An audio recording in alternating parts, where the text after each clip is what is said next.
আমি দুই নৌকায় পাও দেওয়ার লোক না।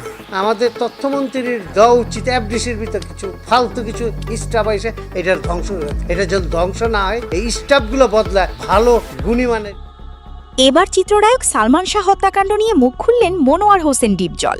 হঠাৎ করেই তিনি ডনের উপর চরমভাবে ক্ষেপে গেলেন। এই সময় তিনি বলেন, ওরে জেলে ঢুকায় রাখছে কেন? যে কামটা করছে ওরে তো কুত্তা পেটা করা উচিত।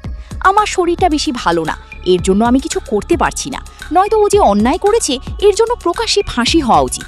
আমার দেশের আইনের প্রতি আস্থা আছে, দেখি তারা কি করতে পারে। অন্যদিকে ডন গ্রেপ্তার হলেও এখনও পলাতক আছে সালমান শাহের স্ত্রী সহ আরও ৯ জন। এখন তারা গ্রেপ্তার না হওয়া পর্যন্ত আদালত চূড়ান্ত রায় দিতে পারছে না।